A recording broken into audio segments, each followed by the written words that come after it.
नमस्कार। राजकीय स्नातकोत्तर महाविद्यालय बारंग के राजनीति विज्ञान विभाग से मैं डॉक्टर राकेश वर्मा आप सभी का इस ऑनलाइन क्लासेस में स्वागत करता हूं।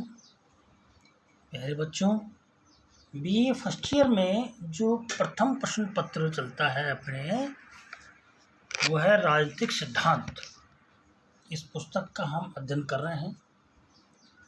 इस पुस्तक में हम उन राजनीतिक सिद्धांतों की बात कर रहे हैं जो राजनीति के मूल आधार हैं।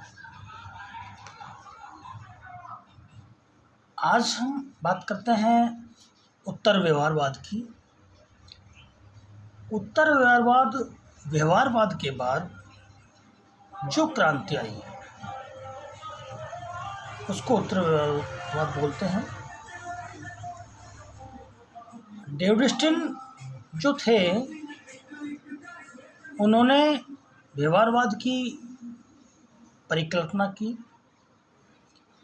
व्यवहारवाद को लागू किया। उसके बाद उनको ऐसा लगा कि कुछ खामियां रह गई हैं। उन खामियों को दूर करने के लिए वो उत्तर व्यवहारवाद लेके आए। इसके भी जन्मदाता जो हैं वो डेविड स्टीन है।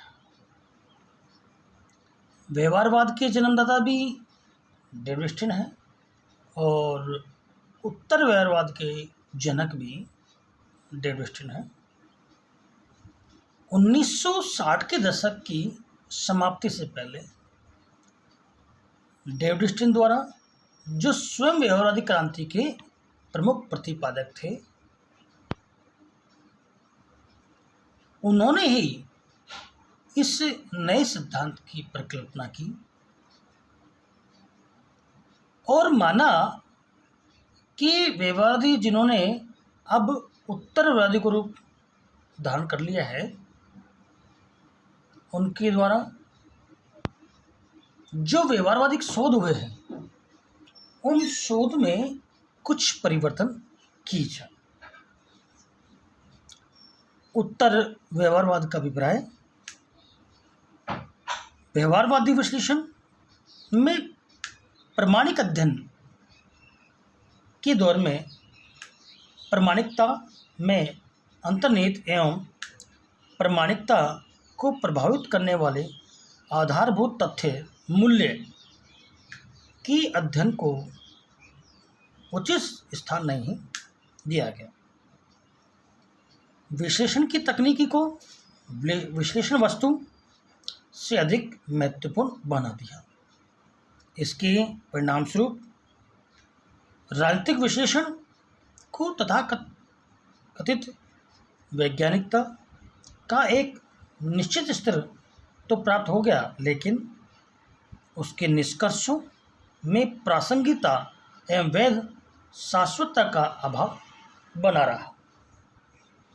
उत्तर व्यवहारवादी राजनीतिक विश्लेषण में मूल्यों को समाविष्ट कर राजनीतिक अध्ययन को औचित्यपूर्ण एवं शाश्वतता, प्रासंगिकता प्रदान करने के समर्थक है। उत्तर व्यवहारवाद अपने विश्लेषण में वैज्ञानिकता के तथ्य को शिथिल करना नहीं चाहता, बल्कि वह वैज्ञानिकता के परिप्रेक्ष्य को ज़्यादा विकसित करना चाहता है। उत्तर व्यवहारवाद का एक अगला चरण या सुधार कह सकते हैं इसको, तथा नवीन दिशा संकेत हैं। उत्तर व्यवहारवादियों के जो नारे हैं वो कर्म, एक्शन और प्रासंगिकता, रेलेवेंस। यह व्यवहार वैज्ञानिकों से समाज तथा राज्य व्यवस्था की तात्कालिक समस्याओं, संकटों और चुनौतियों का अध्ययन करने तथा उनके निदान ढूंढने की मांग करता है। इसका मूल वक्तव्य सामाजिक शोध, समाज की आवश्यकता के संदर्भ में प्रासंगिक तथा संगतिपूर्ण होना चाहिए। यह उत्तरव्यवहारवाद राजवैज्ञानिकों से मूल्य निरपेक्ष या तटस्थ भाव से अलग रहकर अध्ययन करने के बजाय स्वयं उनको समाज एवं राज्य व्यवस्था की रक्षार्थ आगे आने के लिए आह्वान करता है। उन्हें मानव मूल्यों की रक्षार्थ कर्म करने और प्रवृत्त किया गया है। उत्तर व्यवहारवाद के उदय के कारण, जैसा कि उत्तर व्यवहारवादी क्रांति का जन्म व्यवहारवादी रूढ़िवादिता, जड़ता और दिशाहीनता के कारण हुआ है। डेविड स्टीन ने सन 1969 में अमेरिकन पॉलिटिकल साइंस एसोसिएशन के अपने अध्यक्षीय भाषण में कहा था कि व्यवहारवादी क्रांति से हम अपने विश्लेषण को सार्थकता नहीं दे सकते हैं, अतः हमें उत्तर व्यवहारवादी बनना होगा। उन्होंने इसके बारे में बताया कि यह व्यवहारवाद के विरुद्ध एक प्रतिक्रिया है। द्वितीय विश्व युद्ध के बाद व्यवहारवादी प्रयासों के माध्यम से राजनीतिक विज्ञान को विश्वसनीय सैद्धांतिक एवं वैज्ञानिक स्वरूप देने के प्रयास किए गए, लेकिन इसके बावजूद स्वयं कई व्यवहारवादी भी इन प्रयासों को अपर्याप्त एवं अपूर्ण अनुभव करने लगे। उत्तर व्यवहारवाद एक तरह से व्यवहारवादी शोध के प्रति असंतोष का परिणाम है, जो उत्तर व्यवहारवादी मानते हैं कि व्यवहारवादी क्रांति के साथ ही समाज, राज्य व्यवस्थाएं और विश्व अनेक संकटों और समस्याओं से घिरे हुए हैं। आणविक युद्ध होते हैं, अमेरिका के काले और गोरों के मतभेद, तानाशाही शासन आदि। तो इनका मानना यह है उत्तरवादियों का कि जो प्रश्न कुरेद रहा था वह यह था कि उच्च तकनीकी पर्याप्तता और परिष्कृत शोध उपकरणों के प्रयोग की उपयोगिता क्या थी। यदि राजवैज्ञानिक इस स्थिति में ही नहीं थे कि समकालीन सामाजिक और राजनीतिक संकटों को समझ सके और उसके समाधान की दिशा में अपना योगदान दे सके।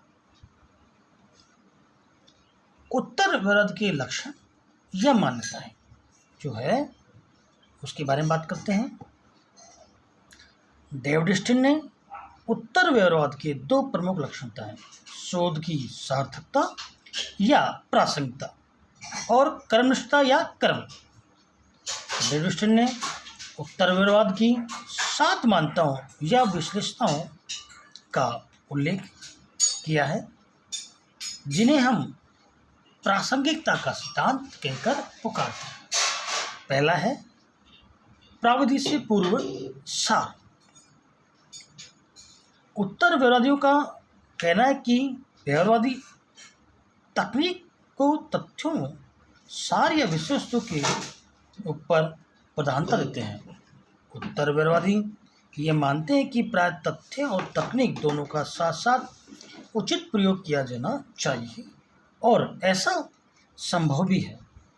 तथ्यों को बलि चढ़ाकर व्यवहारवादी प्राय तकनीक के पीछे भागते थे, जबकि उत्तर व्यवहारवादी कहते हैं कि अनुसंधान के लिए परिष्कृत उपकरणों का विकास करना उपयोगी है, परंतु उसके लिए अनेक महत्वपूर्ण बात या उद्देश्य हैं जिनके लिए उपकरणों का प्रयोग में लाया जा रहा है। उत्तरवादियों के अभिमत में व्यवहारवादियों को चाहिए कि वे महत्वपूर्ण समसामयिक सामाजिक समस्याओं के साथ परिवर्तनात्मक रूप से अपने शोध कार्य की प्रासंगिकता को स्थापित करें। अगला, सामाजिक परिवर्तन पर बल। उत्तरवादियों का मानना है कि जाने अनजाने में व्यवहारवादी परिवर्तन विरोधी हो जाते हैं। परिवर्तन विरोध व्यवहारवाद में प्रणाली शास्त्र और तकनीक में निहित है। व्यवहारवादी तथ्यों के वर्णन और विश्लेषण तक अपने को सीमित रखता है। उन तथ्यों के व्यापक संदर्भ को, उनकी सामाजिक प्रासंगिकता को समझने की आवश्यकता पर ध्यान नहीं देता है, क्योंकि वह समझता है कि यह उसके प्रणाली शास्त्र के अनुसार वर्जित है। सामाजिक प्रासंगिकता या तथ्यों के व्यापक संदर्भ में उनको समझना शायद उसके पिरामिड की आवश्यकताओं के अनुरूप न हो, या हो सकता है कि उसमें नैतिक तत्व निहित होने की संभावना न हो। अतः वह व्यापक संदर्भ में ही उदासीन ही रहता है। इन सब का परिणाम यह हुआ कि व्यवहारवादी राजनीति विज्ञान में एक ऐसी सामाजिक रूढ़िवादिता की विचारधारा का रूप ले लिया था जिसमें केवल धीमी गति से होने वाले परिवर्तनों के लिए गुंजाइश थी। तीसरा है समस्याओं के विश्वसनीय निदान की आवश्यकता। व्यवहारवादी युग में राजनीति विज्ञान ने राजनीति के क्रूर यथार्थताओं से अपना नाता बिल्कुल ही तोड़ लिया था। व्यवहारवादी अन्वेषण का लक्ष्य यदि वास्तव में तथ्यों की गहराई तक पहुंचना था, तो यह कैसे संभव माना जा सकता है कि राजवैज्ञानिक स्थिति की यथार्थताओं के प्रति अपनी आंखें सर्वथा बंद रखें। यह युग संकट और चिंता का युग था। व्यवहारवाद के अमूर्त प्रत्ययों एवं अवधारणाओं में व्यक्ति तथा समाज की व्यापक एवं गंभीर समस्याओं के समाधान की क्षमता नहीं थी। अणुबम का भय, बढ़ती हुई जनसंख्या, प्रदूषण, वातावरण के खतरे, राष्ट्रीय अंतर्राष्ट्रीय स्तर पर एक और भयंकर गरीबी तो दूसरी और विपुल संपन्नता का सह-अस्तित्व आदि ऐसे संकट हैं जिनका यदि तत्कालीन उपचार नहीं किया जाता है तो सारी मानवता का विनाश हो सकता है। अगला, मूल्यों की महत्वपूर्ण भूमिका। उत्तरवादियों के अनुसार कोई भी ज्ञान, विशेषकर सामाजिक विज्ञान, मूल्यात्मक दृष्टि से नैतिक तथ्यों, प्रासंगिक यथार्थों से तटस्थ रहा है और नहीं रह सकता। अतः व्यवहारवादियों को चाहिए कि अपने ज्ञान की सीमाएं पहचानने के लिए उन आधारभूत मूल्यों को पहचाने जिन पर वह ज्ञान टिका है। व्यवहारवादियों ने मूल्य के महत्व को सर्वथा अस्वीकार न करते हुए भी विज्ञानवाद एवं मूल्य निरपेक्ष दृष्टिकोण पर इतना जोर दिया था कि व्यवहारिक दृष्टि से मूल्यों का सर्वथा उपेक्षणीय मान लिया गया था। इस स्थिति में राजनीति विज्ञान को नीरस एवं प्रयोजनहीन बना दिया था। अगला है बुद्धिजीवियों की भूमिका। उत्तर व्यवहारवादियों ने राजनीति शास्त्रियों को यह भी याद दिलाना चाहा कि बुद्धिजीवी होने के नाते समाज में उनकी अपनी एक भूमिका है। राजनीति वैज्ञानिक बुद्धिजीवी होने के नाते यदि मानवीय मूल्यों के प्रति प्रतिबद्ध नहीं है तो वह अपनी उचित भूमिका नहीं निभाता, वरन अपने दायित्वों से विमुख हो जाता है। सभ्यता के मानवीय मूल्यों के संरक्षण में अधिक से अधिक प्रयत्नशील होना उनका प्रमुख उत्तरदायित्व था। वस्तुनिष्ठ होने के नाते और ऐसे अनुसंधानों के नाम पर जिनमें बहुत अधिक समय खर्च होता है, राजनीति वैज्ञानिक यदि अपने को सामाजिक समस्याओं से अलग रखेंगे तो वे केवल ऐसे तकनीकविद और यंत्रवादी बनकर रह जाएंगे जो समाज के साथ खिलवाड़ में लगे हुए हैं। कर्मनिष्ठ विज्ञान। उत्तर व्यवहारवादी कर्मनिष्ठता पर बल देते हैं। उनका कथन है कि राजनीतिक विषयों के अध्ययन करता हूँ और समाज के पुनर्निर्माण कार्य में रत होना चाहिए। उनका मत है कि ज्ञान व्यवहारिक रूप से सार्थक होना चाहिए।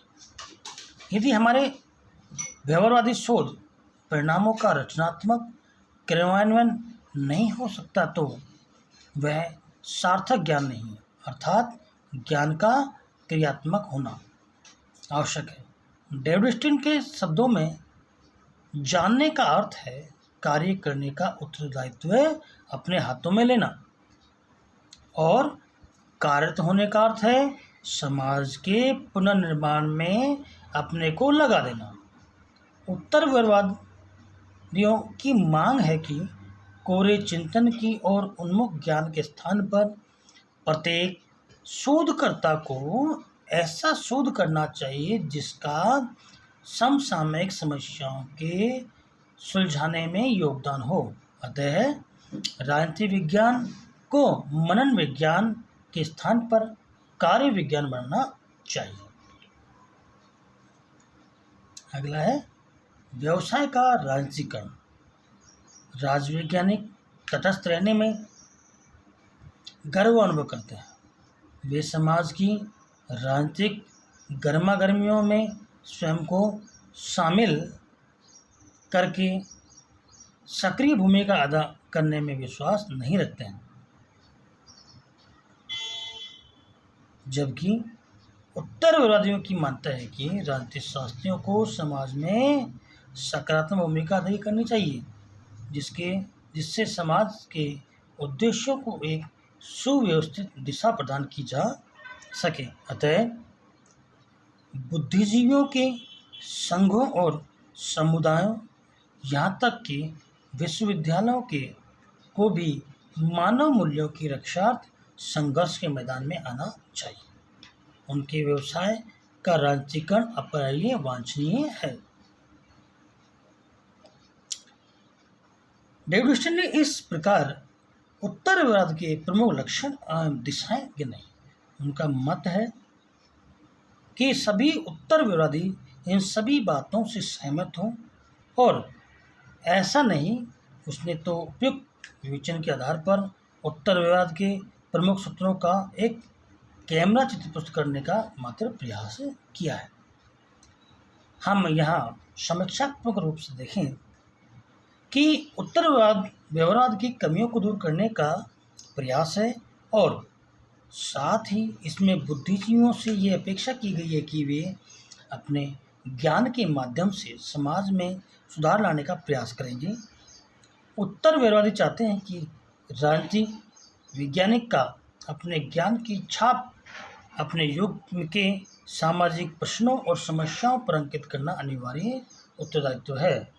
संक्षेप में, उत्तरवाद को व्यवहार के अंतर्निष्ठ करने वाली क्रांति के रूप का स्थान लिया है। व्यवहारवाद का विस्तार करने वाला आंदोलन कहना उचित होगा। वर्तमान समय में व्यवहारवादियों तथा उत्तरवादियों के बीच पारस्परिक विरोध की स्थिति समाप्त हो गई है।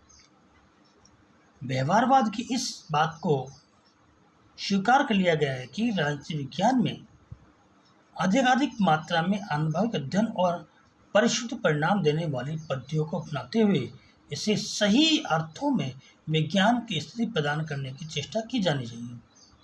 लेकिन इसके साथ ही यह मान लिया गया है कि राजनीति का ज्ञान वास्तविक राजनीतिक जीवन की समस्याओं और जटिलताओं से अलग रहकर नहीं किया जा सकता, तथा समस्त राजनीतिक अध्ययन में मूल्यों को केंद्रीय स्थिति प्राप्त होनी चाहिए। व्यवहारवादी तथा उत्तरवादी प्रवृत्तियों के बीच उचित समन्वय स्थापित करने पर ही राजनीति विज्ञान का अध्ययन वैज्ञानिकता और साथ ही सार्थकता की स्थिति को प्राप्त कर सकेगा। आज हमने उत्तरवाद के बारे में बात की। बच्चों, एग्जाम में जो क्वेश्चन आते हैं वो है उत्तरवाद से आप क्या समझते हैं, और उत्तरवादी क्रांति की प्रमुख लक्षण या आधारभूत मान्यताएं क्या है। ये 7 मान्यताएं हमें लिखनी होती हैं। सभी का इस ऑनलाइन क्लासेस में धन्यवाद। अगली कक्षा में आपसे पुनः मुलाकात होगी। Thanks of all.